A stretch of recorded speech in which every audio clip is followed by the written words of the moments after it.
نحمده ونصلي على رسوله الكريم أما بعد۔ بہت پیارے بھائیوں، میں سب سے پہلے ان چھوٹے سے معصوم بچوں کو دل کی گہرائی سے مبارکبادی پیش کرتا ہوں، ان کے والدین کے حق میں بھی مبارکبادی پیش کرتا ہوں۔ انہوں نے بہت بڑی سعادت اور بہت بڑی نیکی کا کام ان بچوں نے بھی حاصل کیا اور ان کے والدین نے بھی حاصل کر لیا۔ حافظ قرآن کے فضائل تو ہم سنتے رہتے ہیں، ایک قرآن کریم کی آیت کہیے یا ایک کلمہ کہیے، وہ ایک کلمہ کی برکت اتنی بڑی برکت ہوا کرتی ہے کہ آسمان اور زمین اور ساری کائنات کی چیزیں مل کر بھی اس کا مقابلہ نہیں کر سکتی۔ فرعون کا نام ہم نے سنا ہے، اس کی کنیت تھی ابن عباس۔ 400 سال وہ جیا ہے اور 400 سال میں کبھی اس کے سر میں صداع اور درد نہیں ہوا۔ اللہ نے بہت تندرستی سے اس کو نوازا تھا۔ فرعون کو جب حد سے آگے بڑھ گیا اور اللہ پاک نے اس کو عذاب میں مبتلا کرنا چاہا تو فرعون کو اللہ پاک قادر مطلق تھے کہ اس کو محل سمیت دھمک دسا دے۔ اللہ کی قدرت ہے، اللہ قادر مطلق ہے۔ ابھی ہم نے چند دنوں پہلے ہمارے اللہ کی قدرت کو ہم نے دیکھا کہ جو بڑے بڑے دعویٰ کرنے والے تھے، اور ایک دن پہلے ایک ہیروئن نے ایسا دعویٰ کیا تھا کہ یہ ایریا ہمارا ایسا ہے کہ اس ایریے میں تو اللہ بھی کچھ نہیں کر سکتا، اور دوسرے دن میرے اللہ کی قدرت جوش میں آ گئی اور آدھے ملک کو آگ کے لپیٹ میں لے لیا اور آدھے کو اللہ پاک نے برف کے لپیٹ میں لے لیا۔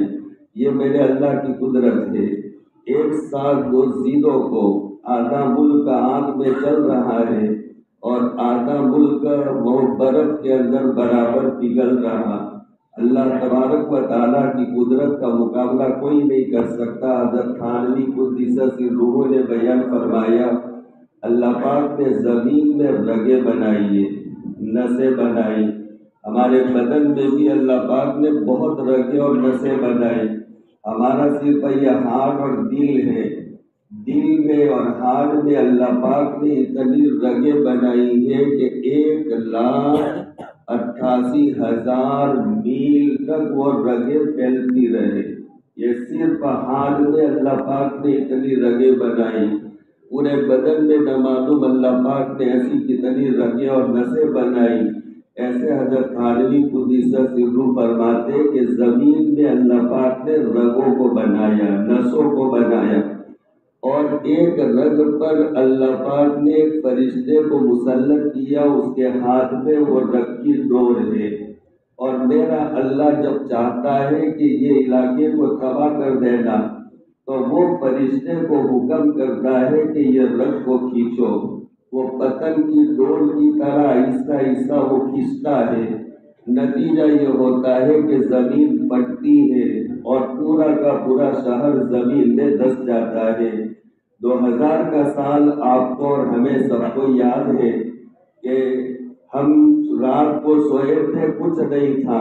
ان میں سے بہت سو نے پڑھا ہوگا اور میری آنکھوں نے بھی پڑھا کہ صبح میں جب اخبار نکلا تھا تو وہ اخبار کی ہیڈنگ یہ تھی، ایک ہتھو بھوج۔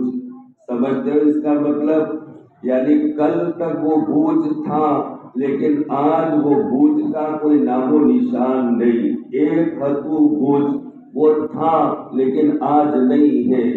یہ میرے اللہ تبارک و تعالیٰ کی قدرت ہے۔ اللہ پاک کی قدرت کا اگر کوئی مقابلہ کرے تو اللہ کی قدرت کا مقابلہ کوئی نہیں کر سکتا۔ وہ زمین کی رگ کو اللہ پاک صرف کھینچنے کا حکم دیتے، نتیجے میں زمین پھٹتی ہے اور بلڈنگ کی بلڈنگیں ساری زمین میں دھس جاتی ہے۔ جب اللہ اتنے قادر مطلق ہے تو فرعون جب فرعونیت پر اتر آیا، اللہ پاک اس کو چاہتے تو اسی کے محل میں اس کو پٹک سکتے تھے۔ اللہ پاک وہاں پر فرشتوں کو بھیج سکتے تھے اور اس کو اٹھا کر دیواروں سے ٹکرا سکتے تھے۔ اللہ اس کی محل میں زمین میں اس کو دسا کر اس محل سمیت اس کو دسا سکتے تھے، لیکن اللہ پاک نے اس کو محل میں دسایا نہیں۔ علامہ ابن کثیر علیہ رحمٰن نے اس پر نقطہ یہ بیان فرمایا ہے کہ وہ فرعون، اس کے محل میں ایک صبی اور ایک تختی لگی ہوئی تھی جس پر لکھا تھا بسم اللہ۔ سمجھیے، یہ قرآن کریم کی ایک آیت ہے، بسم اللہ الرحمن الرحیم، اس کا ایک ٹکڑا ہے، 2 کلمے، 2 لفظ، 2 شبد، بسم اللہ۔ یہ بسم اللہ لکھی ہوئی ایک صدی اور ایک تختی تھی اس کے محل میں۔ علامہ ابن کثیر علیہ رحمہ فرماتے کہ جس محل میں اور جس گھر میں اللہ کا نام ہو تو وہاں پر اللہ کا عذاب نہیں آ سکتا۔ تو فرعون کو اللہ پاک نے عذاب دینا چاہا، لیکن چونکہ اس کے گھر میں بسم اللہ قرآن کی آیت کا ایک ٹکڑا لکھا ہوا تھا، اس لیے اللہ پاک نے اس کو محل سے نکالا، دریا تک پہنچایا اور دریا میں اس کو ڈبویا۔ پھر مزے کی بات بیان فرماتے اللہ ابن کثیر علیہ رحمہ کہ وہ فرعون کے محل میں تو صرف لکھا ہوا تھا بسم اللہ، یعنی آدھی بسم اللہ۔ پھر وہ امت کیسے ہلاک ہو سکتی ہے جو پوری بسم اللہ پڑھتی ہے؟ ہم تو کیا پڑھتے ہیں؟ بسم اللہ الرحمن الرحیم، اور اس کے محل میں صرف بسم اللہ لکھا ہوا تھا۔ اللہ کے نبی علیہ الصلوۃ والسلام کا پاکیزہ فرمان ہے کہ آدمی جب گھر میں جائے، رات کے وقت میں گھر میں جانے کے وقت میں دروازہ جب بند کرے، دروازہ بند کرتے وقت خالی بسم اللہ کہے تو اس کے ساتھ جناتوں کی اور شیاطین کی ایک ٹیم ہوا کرتی، یہ رہتی ہمارے ساتھ۔ مشکاہ شریف کی روایت ہے کہ انسان کا بچہ جب پیدا ہوتا تو اس کے پیدا ہونے کے ساتھ اللہ پاک 2 مخلوق کو اسی دن پیدا کرتے۔ ایک شیطان کو پیدا کرتے جس کا نام ہے وسواس، اور ایک فرشتے کو پیدا کرتے جس کا نام ہے ملہیم، اور یہ موت تک ہمارے ساتھ میں رہتے۔ وہ فرشتہ بھی ہمارے ساتھ میں، شیطان بھی ہمارے ساتھ میں۔ شیاطین یہ گھومتے رہتے ہمارے محلوں میں، گلیوں میں، گھروں میں، گھر کے پیچھے، ہمارے آنگن میں، وہ شیاطین گھومتے رہتے۔ اسی لیے اللہ کے نبی علیہ الصلوۃ والسلام کا پاکیزہ فرمان ہے، جب رات کا زیادہ اندھیرا ہو جائے، وَإِذَا هَدَأَتِ الْأَرْجُلُ، اور جب پاؤں تھم جائے، لوگوں کی آمد و رفت بند ہو جائے، اس وقت تم اپنے گھروں سے نہ نکلا کرو، اس لیے کہ اس وقت اللہ پاک اپنی مخلوق شیاطین کو تمہارے محلوں میں آنے کی چھوٹ دیتے ہیں۔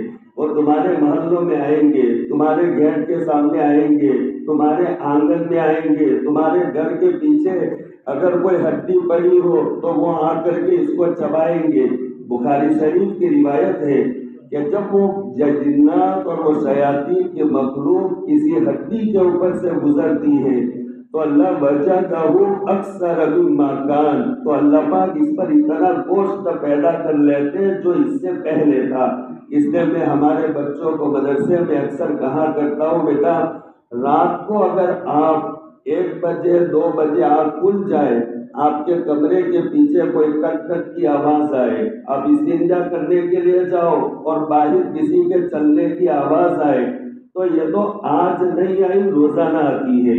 اللہ کے نبی علیہ الصلوۃ والسلام کا فرمان ہے، لہذا وہ مخلوق کو اللہ پاک بھیج دیتے کہ اب پاؤں تھم گئے، تم نہ نکلو، اب نکلو گے تو کبھی سامنے گدھا نظر آئے گا، ڈر جاؤ گے، کبھی اونٹ نظر آئے گا، ڈر جاؤ گے۔ اللہ پاک نے ان کو وہاں گھومنے کی اجازت دی۔ ہمارے ساتھ شیاطین کی ٹیمیں رہتی، ہم جب گھر میں جاتے تو ہمارے ساتھ ساتھ وہ شیاطین بھی آتے، اور جب آدمی گھر کا دروازہ بند کرے بسم اللہ کہہ کر تو وہ شیطان کے ٹیم کا امیر یہ اعلان کرتا ہے لا مبیت ہونا، ارے بھائی اس نے اللہ کا بول قرآن کی آیت کا ایک ٹکڑا بسم اللہ پڑھا ہے، اب یہاں پر ہمارے لیے سونے کا کوئی نظم نہیں، کہیں اور چلے جاؤ۔ اسی طرح ہم جب شام کو کھانے بیٹھتے تو بھی وہ شیاطین کی ٹیم آ جاتی، اور پھر آدمی جب کھاتا ہے بسم اللہ کیا کر کے، بسم اللہ الرحمن الرحیم یہ پڑھ کر کے کھاتا، تو پھر وہ شیاطین جو کھانے کے لیے آنے والے وہ ایک دم سے کھڑے ہو جاتے اور اعلان کرتا ہے کہ ان کا امیر لا عشاء ہونا، عشاء کہتے ہیں شام کے کھانے کو، کہ ہمارے لیے شام کے کھانے کا یہاں کوئی نظم نہیں، چلو کہیں اور چلے جائے۔ اسی لیے حدیث پاک میں اللہ کے نبی علیہ السلام نے بیان فرمایا کہ صحابہ کرام بیٹھے ہوئے تھے اور وہ سب ایک دسترخوان اور ایک تھال اور ایک کھنچے میں سب بیٹھے ہوئے تھے اور کھا رہے تھے، اور اتنے میں ایک بچی آئی۔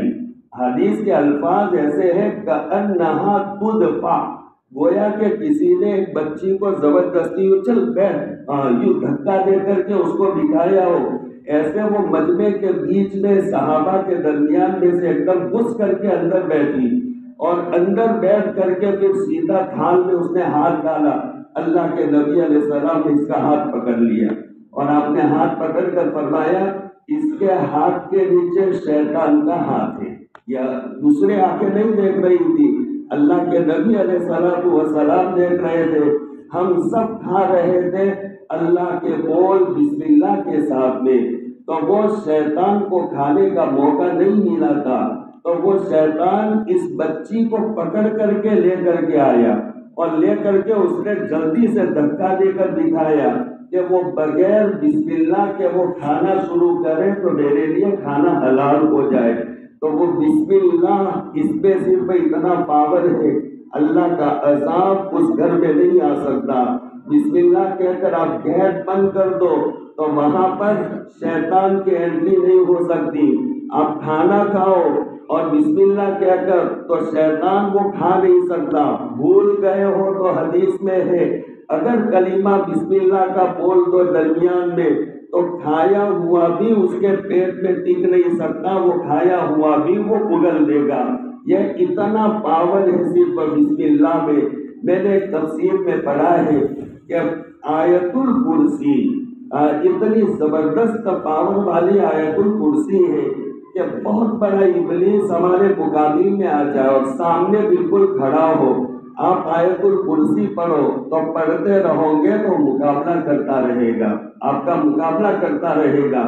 لیکن جب پڑھتے پڑھتے آپ ولا یعودہ حفظہما پر پہنچو گے تو پھر وہ اپنے ہتھیار کو ڈال دے گا اور تمہارے سامنے جل کر کے بھسم ہو جائے گا۔ یہ اتنا پاور ہے ایک آیت الکرسی میں۔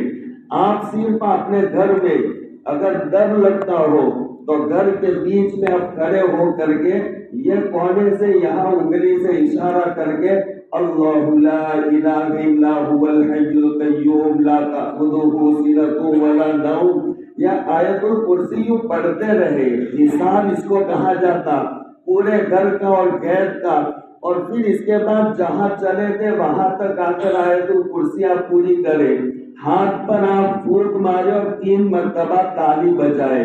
کوئی شیطان کا باپ پیدا نہیں ہوا کہ آپ کے گھر میں صبح تک آ سکے، یہ گارنٹی کی بات ہے۔ بلکہ اس سے بڑھ کر کے، اور یہ سب اس پر میں عمل کرتا ہوں، روزانہ میرے رات کا عمل ہے، اور کبھی کبھی میں اپنے بچوں کو کہتا ہوں تمہارا باپ زندہ ہے، وہاں تک آپ اطمینان رکھو، آپ حفاظت میں رہو گے رات کو۔ میں نے کتاب میں پڑھا ہے کہ آدمی یہاں بیٹھا بیٹھا، اس کا ایک بچہ رہتا ہے ممبئی، اس کا کاروبار ہے سورت، اس کا کاروبار ہے احمد آباد، اور یہاں پر بیٹھا بیٹھا آیت الکرسی پڑھے اس تصور کے ساتھ، اپنے دکان کے تصور کے ساتھ۔ بہت سے یہاں چاٹاواڑا والے، سدھپور میں دکان والے، تو وہاں دکان کے تصور کے ساتھ آیت الکرسی پڑھے تو کوئی مائی کا لال نہیں ہے کہ وہ دکان میں کوئی وہ چوری کر سکے، کوئی نقصان کر سکے۔ کھیتی باڑی والے بہت سارے ہیں، رات کو مسائل ہو جاتے، لیکن شرط ہے یقین کے ساتھ میں پڑھنا، یقین کے ساتھ میں آپ پڑھیں اور باؤنڈری اور حساب لگا کے اپنے جتنا کھیت آپ کا بکرا فارم ہے تو پھر وہاں پر کسی کی ہمت نہیں، اللہ کی حفاظت میں۔ ایک ایک آیت میں اتنا پاور ہے، ایک ایک بول میں اتنا پاور ہے، بسم اللہ میں اتنا پاور۔ میں نے ابھی یہ مولانا کو اثر کے بعد سنایا، حافظ ابن قیم علیہ رحمہ بہت بڑے محدث گزرے ہیں اور ان کی بات پتھر کی لکیر مانی جاتی تھی۔ حافظ ابن قیم علیہ رحمہ بیان فرماتے اللہ پاک نے قرآن کریم میں 2 صورتوں کو ایسا نازل فرمایا کہ وہ 2 صورتوں کو آدمی کو اپنے سانس سے زیادہ اس کی ضرورت ہے. سانس کتنا قیمتی ہے، اگر سانس نہ رہے تو آدمی مر جائے، لیکن یہ سانس سے زیادہ قیمتی اللہ پاک نے 2 صورتیں نازل فرمائی ہیں، اور یہ سورہ فلق، سورہ ناس. ایک مرتبہ سفر میں اللہ کے نبی علیہ الصلوۃ والسلام جا رہے تھے، اور ایک صحابی کے ساتھ میں فجر کی نماز آپ نے امامت کرائی تو پہلی رکعت میں سورہ فلق پڑھی اور دوسری رکعت میں سورہ ناس پڑھی. لیکن اس سے پہلے واقعہ ایسا ہوا کہ وہ صحابی کو آقا نے بیان فرمایا کہ اللہ پاک نے زبردست آسمان سے 2 صورتیں اور 2 ہتھیار کو نازل فرمایا، لیکن وہ صحابی نے وہ 2 صورتیں چھوٹی سمجھ کر کے اس کو کوئی بہت بڑا نہیں سمجھا. تو پھر اللہ کے نبی علیہ السلام نے کوئی جواب نہیں دیا. لیکن فجر کی نماز ہوئی، فجر کی نماز میں عام طور پر لمبی طوالیں مفصل پڑھی جاتی، لیکن آقا نے اس نماز میں پہلی رکعت میں سورہ فلق پڑھی اور دوسری میں سورہ ناس پڑھی، اور پھر پیچھے دیکھ کر صحابی کو کہنے لگے کیسا لگا؟ یعنی آپ نے اس کی اہمیت رات کو نہیں سمجھا تھا، لیکن طوال مفصل صورتوں کی جگہ پر میں نے اس کو پڑھا، یہ بڑی قیمتی صورتیں. آپ فجر کے بعد 3 مرتبہ یہ سورہ فلق پڑھ لے، سورہ ناس پڑھ لے اور سورہ اخلاص کو ملا لے ساتھ میں. مغرب کے بعد 3 مرتبہ اس کو پڑھ لے. آپ پر کسی نے، پوری دنیا نے مل کر کے اگر سحر اور کاری اور جادو کیا ہو تو یہ سحر ٹوٹے گا ٹوٹے گا ٹوٹے گا، اور پابندی کے ساتھ آپ پڑھتے رہیں گے تو وہ آ کر کے آپ کے سامنے گھٹنوں کو ٹیک دے گا. یہ یقینی بات، گارنٹی والی بات ہے، وہ گھٹنوں کو ٹیک دے گا. سحر کے توڑ کے لیے اللہ پاک نے 2 صورتوں کو نازل فرمایا ہے، سورہ فلق اور سورہ ناس کو. اللہ کے نبی علیہ الصلوۃ والسلام پر سحر کیا گیا. سحر ہوتا ہے، کاری ہوتی ہے، اس کی حقیقت ہے، نظر لگتی ہے، اور نظر کبھی سحر بن جاتی ہے. سحر کہا جاتا ہے ایسی پوشیدہ چیز جو آدمی سمجھ نہ سکے اور پریشان کرے. تو آدمی کو کبھی بہت پرانی نظر ہوتی ہے تو وہ نظر کبھی سحر میں بدل جاتی ہے، اور وہ سحر میں بدل کر اس کے بدن میں بھی طرح طرح کے اس کے اثرات، نقصانات اس کے ہونے شروع ہوتے. ایک صحابی رضی اللہ تعالیٰ عنہ جن کا نام حنیف تھا، اور وہ ایسے خوبصورت صحابی تھے، اپنے آنگن میں وہ نہا رہے تھے، اور آنگن میں نہاتے وقت آدمی کا بدن کھلا رہتا ہے، لنگی پر تھے. ایک صحابی رضی اللہ تعالیٰ عنہ کا وہاں سے گزر ہوا تو پھر ان پر نظر پڑ گئی. تو نظر پڑنے کے ساتھ بولے کہ واللہ میں نے ایسی کھال تو کوئی پردہ نشین عورت کی بھی نہیں دیکھی. یعنی اتنا خوبصورت، یہ پہلی مرتبہ. بس یہ جملہ نکلنا تھا کہ وہ صحابی ایک دم سے لکڑا بن گئے، یعنی ہاتھ بھی ہلا نہیں سکتے، پاؤں بھی نہیں، آنکھیں بھی لپکنا بند ہو گیا. اب یہ سب پریشان ہو گئے تو گھر کے لوگ ان کو لکڑے کی طرح اٹھا کر اللہ کے نبی علیہ السلام کے پاس لے گئے. آقا نے دیکھا بالکل زندہ ناش ہے یہ. آپ نے کہا اچھا تم کو اس کے بارے میں کسی کے پر شک ہے؟ تو کہا ہاں، فلاں صاحب چل رہے تھے اور انہوں نے ایسا کیا تھا، ایسا بولا تھا. تو آپ نے ان کو بلایا اور پھر ایک مستقل علاج بتایا کہ یہ علاج کرو پانی والا، اور پھر پانی کا چھڑکاؤ کیا تو وہ صحابی ایک دم سے کھڑے ہو گئے. تو یہ سورہ فلق اور سورہ ناس اللہ کے نبی علیہ السلام پر سحر عین حق ہے، نظر لگنا حق ہے. لہذا اعوذ بکلمات اللہ التامات من شر کل شیطان وہامۃ ومن کل عین ولامہ، یہ مسنون دعا ہے. آپ یہ دعا پڑھ لو تو کبھی نظریں بد نہیں. عورتیں معمولی نظر لگ گئی، کوئی بچہ پریشان ہو گیا تو ادھر سے ادھر، ادھر سے وہاں، یہ مولانا یہ مولانا. اور یہ زبان سے جملہ یہ بھی ہوتا ہے، سمجھیے کہ اکثر عورتیں ایسا کہتی ہیں کہ وہ فلانے مول صاحب کے تعویذ راس آتے ہیں. یہ جملہ دیکھو بہت سو نے سر ہلایا. یہ کام حدیث میں آقا نے بیان فرمایا ہے. آقا نے بیان فرمایا ہے شیطان اسی طریقے سے لوگوں کے عقیدوں کو خراب کرتا ہے. حضرت عبداللہ ابن مسعود رضی اللہ تعالیٰ عنہ اور چھوٹے صحابی تھے. ان کی سوانے میں اور سیرت میں لکھا ہوا ہے بیٹھے ہوئے آدمی سے کچھ بڑے، بس اتنی ہائٹ تھی، لیکن اتنا بڑا مقام تھا حضرت عبداللہ ابن مسعود رضی اللہ تعالیٰ عنہ کا کہ آپ نے فرمایا عبداللہ کی پسند میری پسند، ان کی ناپسند میری ناپسند. اور حضرت ابو موسیٰ اشعری رضی اللہ تعالیٰ عنہ یمن سے آئے تھے، اور وہ کہتے ایک زمانے تک میں ایسا سمجھتا رہا کہ عبداللہ ابن مسعود تو اللہ کے نبی علیہ السلام کا فیملی ممبر ہے، اس لیے کہ میں بار بار ان کو آتا جاتا دیکھتا تھا بار بار. پھر پتا چلا کہ کوئی تعلق نہیں تھا ان کا، رشتے کے اعتبار سے کوئی تعلق نہیں، بلکہ یہ اللہ کے نبی علیہ السلام کے چہیتے اور لاڈلے خالی صحابی تھے حضرت عبداللہ ابن مسعود رضی اللہ تعالیٰ عنہ. یہ بیان فرماتے ہیں، انہوں نے ایک روایت بیان کی، ایک مرتبہ ان کی اہلیہ اور فیملی ان کی آنکھ میں درد شروع ہو گیا، اور ایسا درد شروع ہو گیا کہ بس آنکھ نکلی جا رہی تھی. غالباً زینب نام تھا ان کا یا فاطمہ، دونوں میں سے کوئی ایک نام تھا. آنکھ نکلی جا رہی تھی تو پھر محلے کی عورتوں نے کہا کہ فلانا یہودی منتر پڑھتا ہے تو وہاں جاؤ اور اس کے منتر سے فائدہ ہو جاتا. تو وہ وہاں گئی اور منتر پڑھا، ٹھیک ہو گیا. اور پھر چند دنوں کے بعد پھر آنکھ دکھنے آئی، تو اب تو ایڈریس مل گیا تھا تو وہاں چلی گئی، منتر پڑھا اور پھر اس کے بعد ٹھیک ہو گیا. تیسری مرتبہ پھر آنکھ ایسے دکھنے آئی تو پھر گئی اور اس وقت پکڑی گئی. پکڑی گئی کا مطلب حضرت عبداللہ ابن مسعود گھر پر آ گئے رضی اللہ تعالیٰ عنہ، اور حضرت نے فرمایا کہاں گئے تھے، کیا ہوا تھا، کیوں کیا اتنی دیر ہو گئی؟ تو کہا اس طریقے پر میری آنکھ میں درد تھا تو میں فلانے یہودی کے پاس منتر پڑھوانے کے لیے گئی تھی.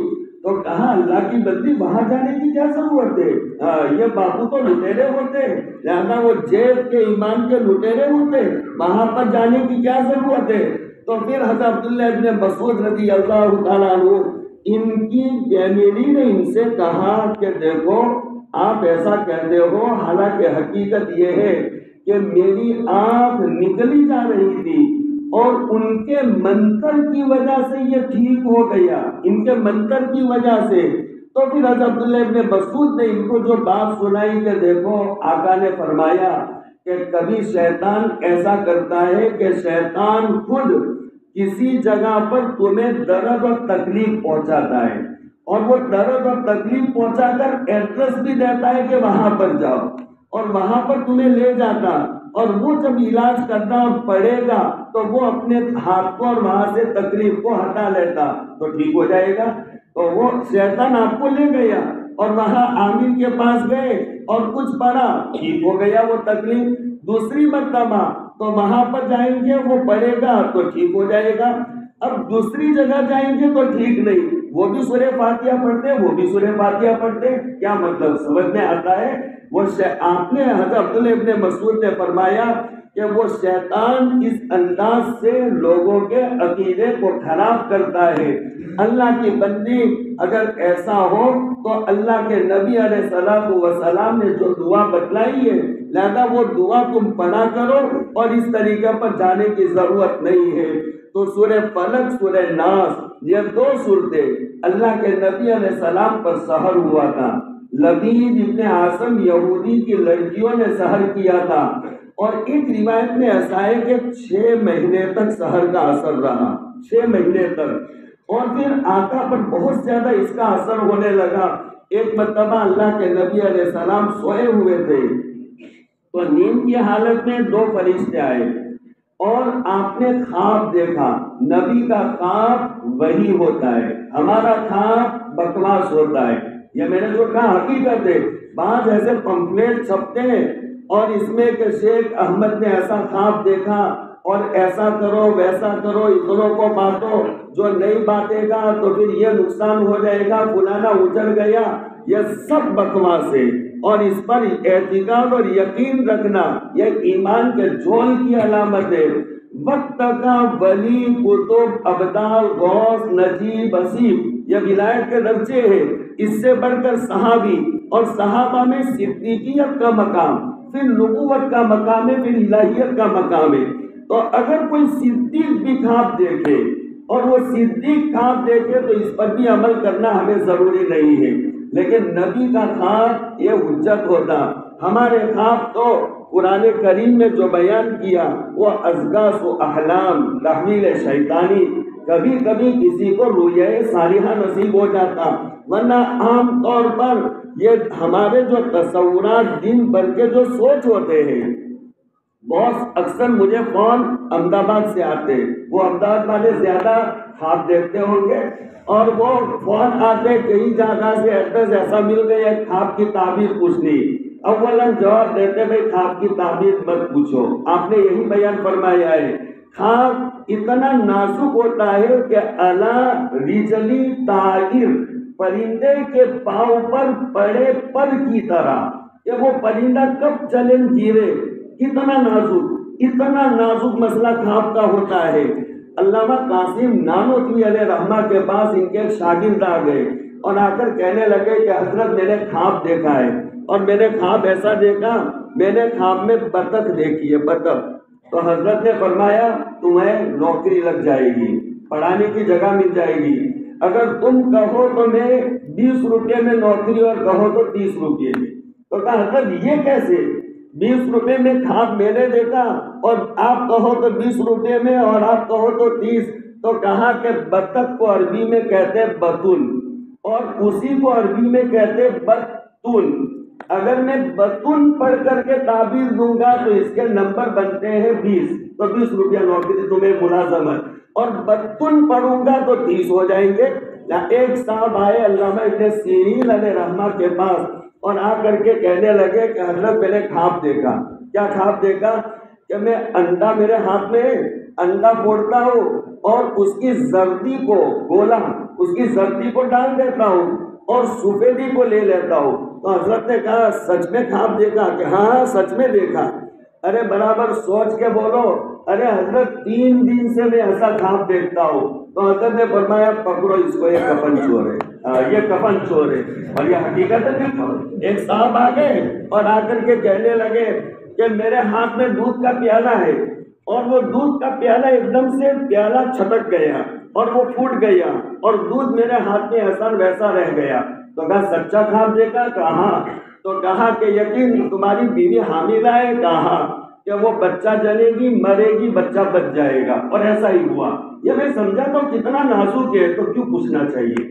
اس لیے خواب کی تعبیر پوچھنے کی ضرورت نہیں۔ اور پھر آقا نے بیان فرمایا اگر پوچھنا ہو تو پھر حبیب او لبیب، یہ حدیث میں تو لفظ ہے، تم سے پیار کرنے والا وہ تعبیر اچھی دے گا۔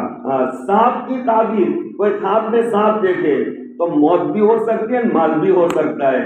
اگر تم نے ایسے ویسے کو اگر پوچھ لیا میں نے اتنے سانپ دیکھے بھائی کلمہ پڑھ لو، تو اور یہ مسئلہ، اور جیسی تعبیر دی ویسا ہو جاتا ہے، یہ نازک کا مسئلہ ہوتا ہے۔ اور اگر آپ سے محبت کرنے والا ہوگا تو وہ کہے گا بھائی خوش ہو جاؤ، مال آنے والا ہے۔ تو یہ سانپ کی تعبیر یہ بھی ہو سکتی، یہ بھی ہو سکتی۔ علامہ ابن سیرین کے پاس ایک صاحب آ گئے اور آ کر کہنے لگے حضرت میرے چارپائی کے نیچے آگ جل رہی ہے، زبردست آگ جل رہی ہے۔ تو حضرت بہت مسکرانے لگے اور کہنے لگے کہ بھائی آپ وہاں پر کھدائی کرو، آپ کو خزانہ ملے گا۔ کھدائی کی، خزانہ، راتوں رات امبانی بن گئے، بہت کچھ ان کو مل گیا، اور اتنا کبھی دیکھا نہیں تھا۔ چند دنوں کے بعد میں پھر ایک صاحب آ گئے اور کہا کہ حضرت میں نے خواب دیکھا اور میرے پلنگ کے نیچے آگ جل رہی ہے۔ کہا جلدی سامان اور بیوی بچوں کو لے کر کے نکل، تیرا گھر گرنے والا ہے۔ تو ایسا ہی ہوا، وہ نکلا اور اس کا گھر گر گیا۔ خواب دونوں ایک ہی تھا۔ کہنے والوں نے پھر کہا کہ حضرت بات سمجھ میں نہیں آئی، وہ خواب بھی ایسا، یہ خواب بھی ایسا، اس کو وہ تعبیر، اس کو یہ تعبیر۔ تو کہا اس نے خواب دیکھا تھا سردی میں۔ اب سمجھ گئے آگے والی بات، لہذا سردی میں آگ فائدے والی ہوتی ہے۔ اور یہ دوسرے صاحب نے یہ جون مہینے میں یہ خواب دیکھا ہے اور اس میں آگ یہ نقصان دہ ہوتی ہے۔ تو خواب کی آپ شرطیں پڑھو گے تو آپ کا دماغ کام نہیں کرے گا۔ میرا بہت وسیع مطالعہ ہے اس میں، اور میں نے بہت کتابیں پڑھی ہے۔ یہ سب سے پہلے دنیا میں خواب کی تعبیر دینے والے، یہ فن کی بنیاد ڈالنے والے، یہ حضرت یوسف علیہ السلام ہے۔ اس سے پہلے فن کی تعبیر نہیں تھی، خواب کی تعبیر۔ یہ فن کی بنیاد حضرت یوسف علیہ السلام نے ڈالی ہے۔ تو یہ خواب بیان نہیں کرنا چاہیے۔ عام طور پر دکان یا کام کرنے والے یا پھر وہ خواب تعبیر پوچھتے ہیں اور کہ ہمارے یہ دکان کا کام چل رہا ہے، ایسا ہم نے دکان کی اوپننگ کی، ایسے گاہک آ گئے، ایسے چلتے ہیں ویسے، اور اتنا منافع ہونا ہے، اور ایسے اچھے اچھے گاہک، اور اس میں بزرگ بھی آتے ہیں، فلانے بھی آتے ہیں، سب آتے ہیں۔ ان سے پوچھا جاتا ہے ابھی آپ کرتے کیا ہو؟ تو کیا یہ کاروبار کرتے کہ ابھی مشغولی اور یہ دکان کا ہم کام کروا رہے ہیں۔ اسی کو کہا جاتا ہے یہ آدمی کی جو سوچ ہوتی ہے، دین پر جو سوچتا ہے تو وہ سوچ دماغ میں شکلیں بن کر کے رات میں وہ گھومتی رہتی ہے، وہ شکلیں بن کر کے آتی، اس کی حقیقت کچھ نہیں ہوتی۔ جو پیٹ کا مریض ہو وہ خواب دیکھے تو اس کا کوئی اعتبار نہیں، بہت بھرا پیٹ ہو خواب دیکھے تو کوئی اعتبار نہیں، کوئی ٹینشن میں ہو خواب دیکھے تو کوئی اعتبار نہیں، اس کا تعلق اچھا نہ ہو، بیٹھک اچھی نہ ہو خواب دیکھے تو کوئی اعتبار نہیں، عشاء کے بعد دیر سے سونے کا عادی ہو خواب دیکھے تو کوئی اعتبار نہیں۔ اب کتنی شرطیں ہم گنائیں گے؟ اس سے خالی انداز آپ کو لگ گیا کہ سچا خواب کوئی کو نصیب ہوتا ہے، ورنہ وہ عنقا ہے، وہ عنقا نہ ہونے کے درجے میں ہے، ورنہ سب کوئی ازغاث و احلام تحویل شیطانی۔ لیکن نبی کو جو خواب آتا ہے وہ نبی کا خواب وحی کے درجے میں۔ حضرت ابراہیم علیہ السلام کو وحی اللہ نے نہیں بھیجی تھی کہ اپنے بیٹے کو ذبح کرو، جبرائیل نہیں آیا تھا، وحی کی جو صورتیں بیان کی ان میں سے کوئی شکل کی وحی نہیں آئی تھی، خواب دیکھا تھا، دوسرے دن خواب دیکھا، تیسرے دن خواب دیکھا، تو پھر بیٹے کو لے کر ذبح کرنے کے لیے روانہ ہو گئے۔ سمجھ گئے نبی کا خواب وحی ہوتا ہے۔ اللہ کے نبی علیہ الصلوۃ والسلام سوئے ہوئے تھے اور آپ کے پاس دو فرشتے آئے، ایک پائیتی بیٹھا، ایک سرہانی بیٹھا۔ وہ پائیتی والا سرہانے والے سے پوچھتا ہے کہ یہ آدمی کو کیا تکلیف ہے؟ تو پھر وہ کہتا ہے سرانے والا، ھذا رجل مطبوب، اس پر کاری ہوئی ہے، کسی نے کاری کی۔ اس نے سوال کیا کس نے کی ہے؟ تو کہا لبید ابن عاصم یہودی کی لڑکیوں نے کی۔ تو پھر سوال کیا کس میں کی ہے؟ تو کہا ایک دھاگا لیا ہے اور وہ دھاگے میں 11 گرہیں گاٹھیں لگائی اور ایک گاٹھ لگا کر کے اس نے منتر پڑھا ہے۔ اچھا وہ کہاں ہے دھاگا، وہ سارا منتر؟ تو کہا کھجور کے کھول میں اور گیلاب میں بند کر کے، اور پھر خواب میں بتایا گیا کہ یہ کنویں میں وہ پتھر کے نیچے زروان کنواں تھا مدینہ میں، وہ زروان کنواں بتایا کہ اس کے نیچے دیکھو پتھر کے نیچے۔ آقا نے سب خواب دیکھا اور پھر اس کے بعد صبح میں آپ بولی تو آپ کا خواب تو وہی ہوتا ہے۔ حضرت علی رضی اللہ تعالیٰ عنہ کو ساتھ میں لیا، ایک اور صحابی کو ساتھ میں لیا اور لے کر کے چلتے چلتے وہ کنواں آیا۔ ہاں یہی کنواں مجھے بتایا گیا تھا۔ آپ کھڑے رہے، دیکھا، دیکھنے کے بعد میں پھر آپ نے حضرت علی کے ساتھ جو دوسرے صحابی تھے ان کو کہا کہ اترو، اندر اتارا، کہا وہ پتھر ہٹاؤ، تو وہ پتھر ہٹایا تو اندر سے وہ کھجور کا کھول نکلا۔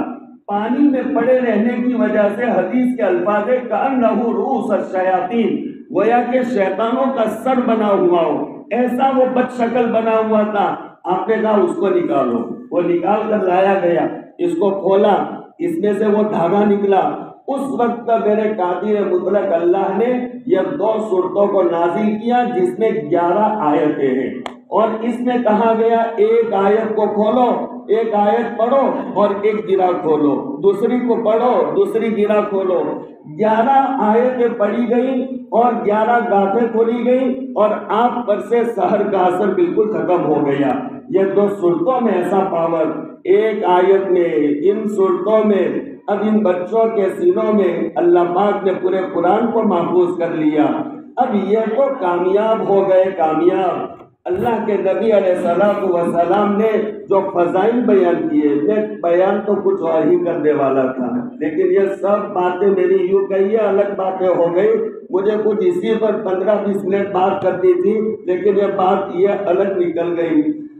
تو دیکھیے ان کے فضائل، حدیث پاک میں ان کو مبارکبادی پیش کرتا ہوں بچوں کو، مبارک ہو، ہماری شفاعت کر لینا، اللہ کے حضور کہہ لینا ایک فقیر ایک گنہگار آیا تھا اور ہمیں ہمارے تکبیر حفظ پر کچھ اللہ کے بندوں کو اس نے فضائل سنائے تھے، ایسا کہہ لینا۔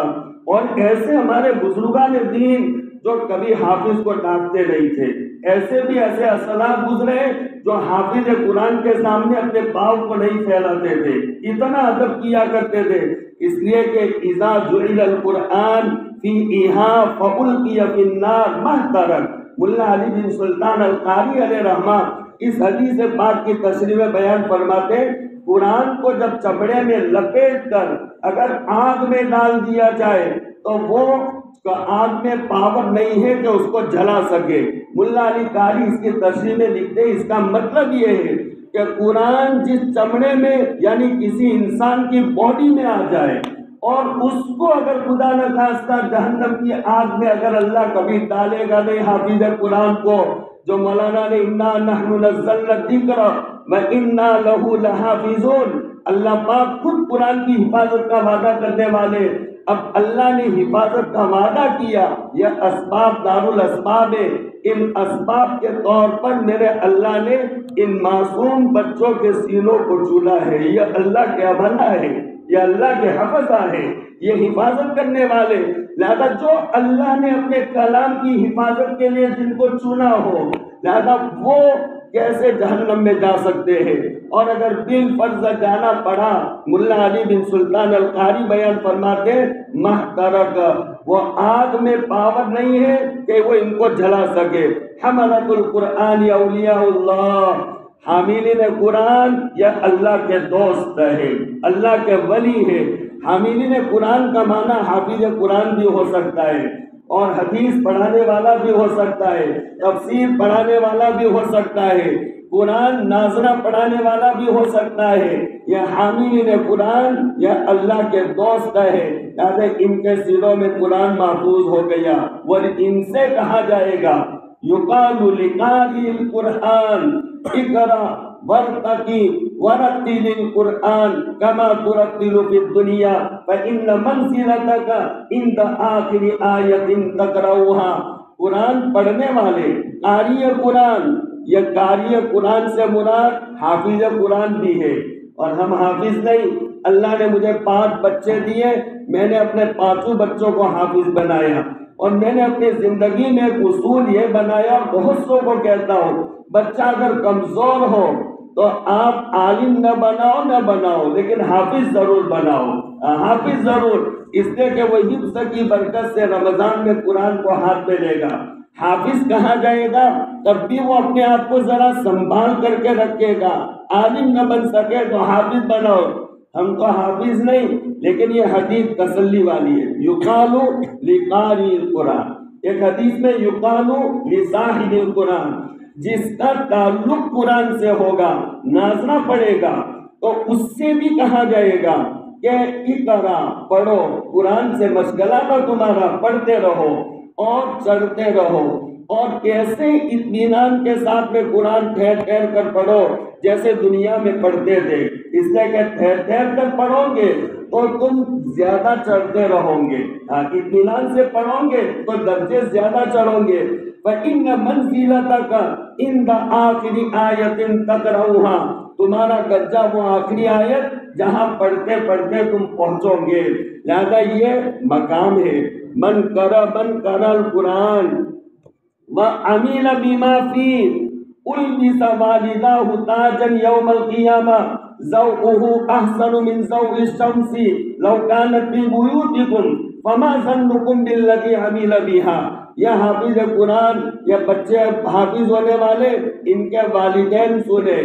یہ حدیث میں کہا گیا من قرأ القرآن، جو قرآن پڑھے، وعمل بما فيه، اور اپنی زندگی قرآن کے مطابق بنائے، تو البس والداہ تاجا یوم القیامہ، تو ان پڑھنے والے بچوں کے والدین کو اللہ پاک قیامت کے دن ایسا تاج پہنائیں گے کہ ذوقہ احسن من ضوء الشمس، کہ وہ تاج کی چمک اور روشنی سورج کی روشنی سے کئی گنا زیادہ ہوگا۔